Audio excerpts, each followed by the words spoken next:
Rambut panjang itu kan termasuk dari cara kita kayak mengekspresikan diri nggak sih? Kayak gimana sih caranya lebih terlihat, lebih ganteng, lebih gimana gitu, lebih tertarik, agar orang tertarik melihat Cara kita. berpikir kita, pola pikir kita tuh nggak akan terlatih karena kita nggak terbiasa mengerjakan suatu tantangan. Boleh sesekali melihat AI atau apa gitu, buat menambah inspirasi. Kalau misalnya udah nggak ada Menambah lagi wawasan jawaban ilmuwan dia. yang tidak Iya. ketahui. Bukannya yang pakai sepatu putih itu langsung kelihatan kalau dia ini nggak kurang disiplin atau dia tuh kayak kurang rapi gitu loh. Tidur cepat.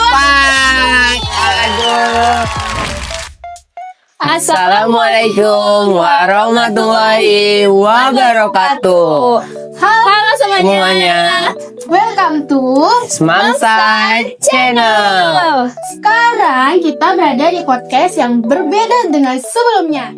Nah, sekarang kita berada di podcast. Why not? Oke, dan sekarang kita di sini berada dengan Faiz dan Arum dan juga saya Ahsani Nadia. Oke, Faiz, gimana kabarnya?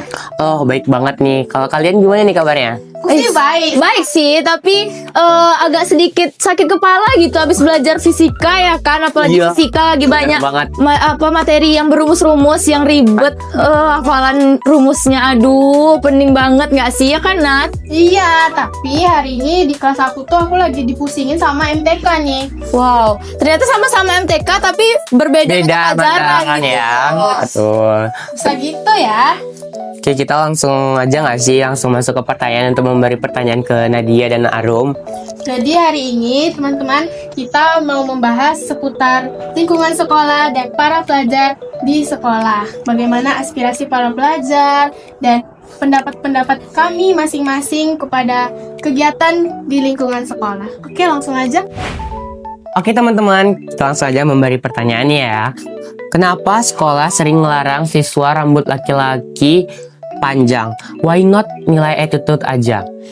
Menurut aku ya, rambut panjang itu kan termasuk dari cara kita kayak mengekspresikan diri nggak sih? Kayak gimana sih caranya lebih terlihat, lebih ganteng, lebih gimana gitu, lebih tertarik, agar orang tertarik melihat kita, iya kan? Ya. Bukan berarti kalau rambut panjang itu membuat orang melihat kita tuh seakan-akan kita tuh nakal.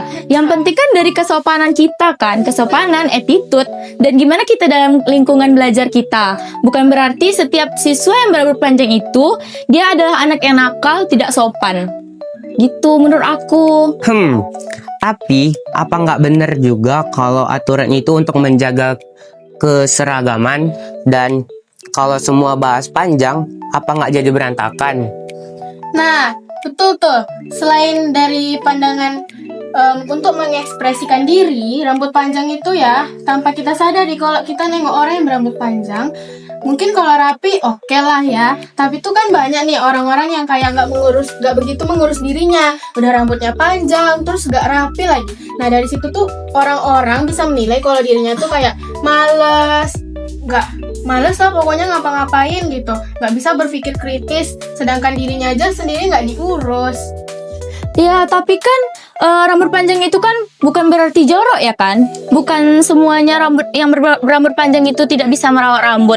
Dia juga bisa merawat rambut dia agar tetap bersih dan tidak jorok. Jadi nggak apa-apa dong nggak sih kalau misalnya rambut panjang asalkan dia bersih gitu.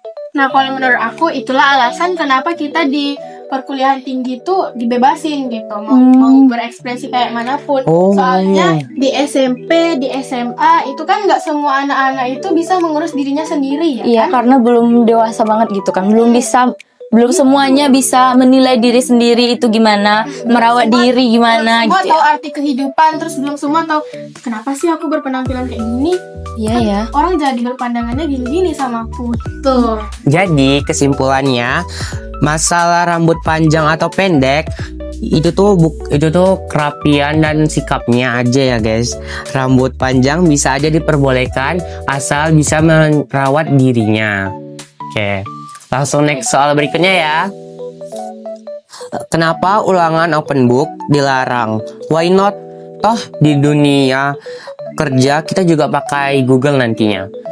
Kalau menurut aku nih ya, sebenarnya walaupun kita di dunia kerja akan memakai aplikasi Google, apalagi zaman sekarang nih, udah Iya benar. teknologi tuh udah meningkat gitu. AI enggak sih? Ya benar. Ada GPT juga nggak sih? ChatGPT kayak Kita Gemini.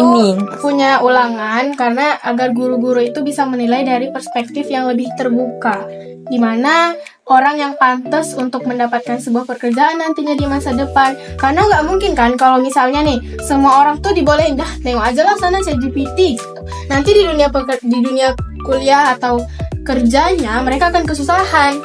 Kenapa? Karena selama ini mereka ChatGPT, walaupun nanti akan ada boleh lah, kan bebas kerja, kan kuliah bebas, boleh ngapa-ngapain aja di ChatGPT atau AI. Nah, cuman dia ini jadi lebih nggak bisa berpikir kritis, otaknya tuh nggak terlatih untuk mengerjakan soal-soal itu sendiri. Tuh. Oke, tapi kalau semuanya open book, apa murid-murid jadi males belajar karena mikir tinggal buka aja ya? Gimana ya kalau open book itu atau bisa melihat AI itu kita jadi ketergantungan nggak sih semuanya? Kayak kita Iya apa-apa sih. tuh harus mikir. Kayak tiba-tiba dikasih soal, pengennya tuh buka di foto aja gitu, instan aja jawabannya kayak Benar-benar. ini tuh apa sih bingung? Udahlah searching aja, udahlah open book aja. Jadi kita tuh berpikirnya tuh berkurang nggak sih? Harusnya kita dikasih soal-soal kita mencari sendiri, mengingat pelajaran kemarin kembali.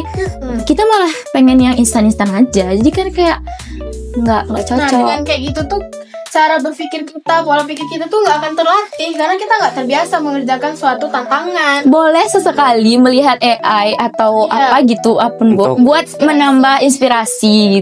Kalau misalnya udah nggak ada menambah lagi wawasan jawaban, ilmuwan iya. yang tidak ketahui. Iya, gitu. tetapi jangan terlalu bergantungan banget gitu. Jadi kesimpulannya, open book itu bukan berarti nggak boleh ya guys ya, tapi malah bisa lebih bikin kita tuh buat malas berpikir kritis dan campur yang adanya open book itu tuh jadi bukan untuk pemahaman ya. Oke, langsung next soal berikutnya ya. Yuk. Kenapa semua murid dipaksa pakai sepatu hitam? Why not bebas warna? Soal rapi.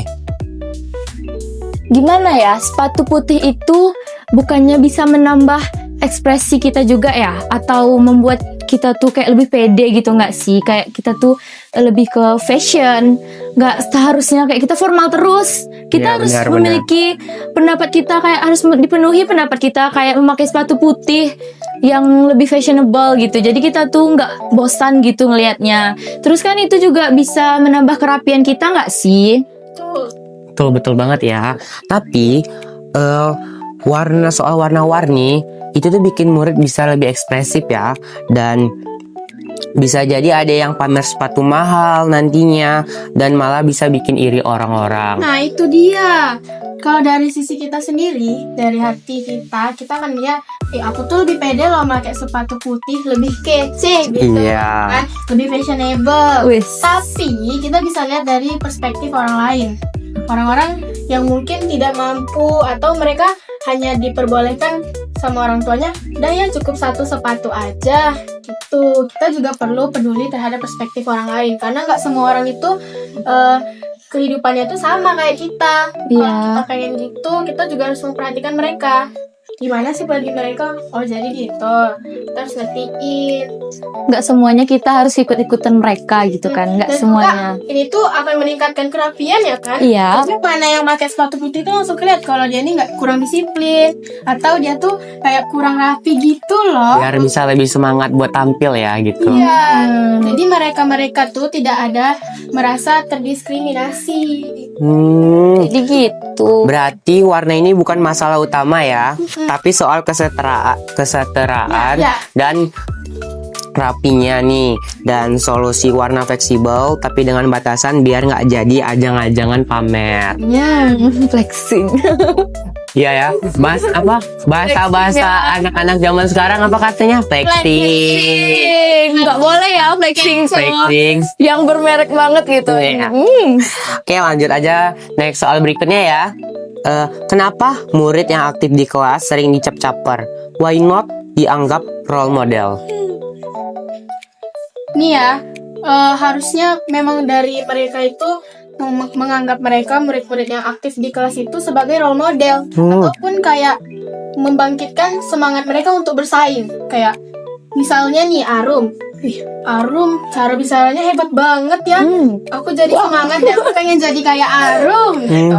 Ataupun misalnya Faiz nih. Faiz tuh pinter banget, dia sering jawab pertanyaan di kelas. Aku harus saingin dia biar aku bisa lebih tinggi daripada dia nilainya. Nah, harusnya seperti itu. Dan juga gak semua orang tuh harusnya tuh berpikir. Kadang ada juga orang yang berpikir seperti ini. Kenapa sih harus dia? Aku udah angkat tangan tapi aku gak dipilih. Padahal itu mah tergantung semangat kita aja ya. Ya, itu juga tergantung bagaimana cara siswa yang lain atau murid-murid yang lain memandangnya juga kan. Kayak dia tuh membuat kita terinspirasi atau gimana gitu ya. Harusnya terinspirasi pastinya. Apa kita jadi iri? Iya. Tapi kenapa stigma caper itu muncul? Apa karena cara aktifnya emang terlalu heboh atau gimana nih? Karena kadang ada siswa yang menyampaikan pendapat atau jawaban itu menggunakan bahasa yang salah atau nada yang salah gitu kan. Kayak Iya bener banget ya, seimut. aduh maaf. Suaranya diimut-imutin gitu ya. Sorry ya Allah ya. Kita jadi mungkin ada kesalahan penyampaian nada gitu kan. Iya. Kayak Ini orang lebih gimana gitu. so asik banget Iya. ya sih. Kayak harusnya tuh nggak kayak gitu. Tapi dia malah buat yang mungkin cara penjawabannya itu yang emang agak-agak sedikit ya. Iya. Dan kenapa? Tapi kalau gitu masalahnya bukan aktifnya, tapi gimana guru ngatur diskusinya kan? Iya betul. Juga itu juga berpengaruh sama guru. Kayak mana guru itu ngatur diskusinya.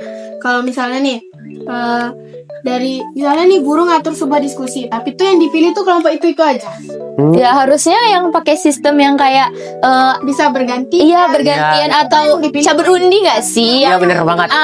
Nomor angka 1 siapa, 2 jadi kan nggak seterusnya dia bersama temannya ya kan. Iya. Jadi Biar bisa bergabung satu sama lain. iya bener banget. Biar Bisa juga menjaga kebersamaan antar sesama. dan juga biar yang kelompok-kelompok yang tidak mendapatkan itu bisa dapat bantuan juga nggak sih? Jadi nggak semuanya bergantungan sama teman yang udah akrab. Kita harus berbaur sesama. Iya, kasian juga nggak sih yang dapat kelompok yang emang susah ngebantu nggak sih jadinya? Jadi kayak pilih kasih ya. Guru tuh harus memberi semuanya sama rata. Iya. Nggak boleh tergantung semua muridnya aja dong. Jadi kesimpulannya ini, murid aktif itu berarti aset ya teman-teman. Dan stigma caper muncul itu kalau kelas nggak dikelola dengan baik. Dan solusinya juga yang utama itu guru atur bisa semua dapat gilirannya masing-masing. Oke, nih lanjut next soal terakhir ya. Kenapa sih sekolah harus masuk jam 7 pagi? Why not? Kenapa tidak jam 9 biar otak itu bisa fresh nih? Karena kalau jam 9 itu ya murid tuh lebih segar, lebih fokus, lebih bisa menerima semua ilmu-ilmu nggak sih? Tapi ya banyak penelitian yang bilang kalau remaja itu banyak membutuhkan tidur yang lama. Waktunya tuh banyak yang sering disebut bergadang nggak sih? Bergadang. Iya benar. Siapa ya? Ada nggak sih yang dari kita suka bergadang? Aduh, siapa nggak sih? Siapa sih? Aduh. Tapi para remaja itu bagusnya tidurnya dengan waktu yang cukup nggak sih? Kira-kira berapa aja tuh Nat? Boleh nggak Nat dikasih? Kalau menurut aku tuh normalnya tuh jam 9. Karena aku pernah dengar penelitian yang bilang kalau misalnya kita tidur jam 10 itu akan mengganggu fungsi otak kita. Jadi kita seharusnya tidur lebih awal agar kita bisa bangun lebih awal dan semangat kita pagi itu lebih kuat lagi. Arum dengar ya Arum. Arum atau kamu? Oke. Tapi kalau jam masuk diundur, bukannya jam pulang juga makin sore ya? Apa nggak bentrok sama les atau aktivitas lain nantinya jika masuk tuh jam 9 pagi? Kalau menurut aku bakal bentrok sih ya. Karena kita aja masuk jam 7 aja pulangnya sore. Iya ya. Aduh. Jangan sampai pulang malam nggak sih? Ada orang tua yang menunggu, apalagi rumah kita jauh gitu kan. Gojek juga males buat ngantarnya. Aduh. Gimana dong? Kasihan Gojeknya. Jadi kesimpulannya ini jam masuk pagi bikin waktu efektif ya dan lebih panjang, dan tapi masuk jam siang bikin murid lebih fresh dan tidak ada ngantuk-ngantuk ya. Iya. Dan solusi tengahnya itu mungkin jam 8 biar nggak terlalu pagi atau sore nggak sih, biar murid-murid atau siswa-siswa tuh biar bisa menyiapkan dirinya nggak sih? Iya, Yes. juga salah satu solusinya kita harus tidur lebih cepat. Nah, Arum. Kita harus menerapkan 7 kebiasaan anak Indonesia hebat. Salah satunya yaitu Tidur cepat.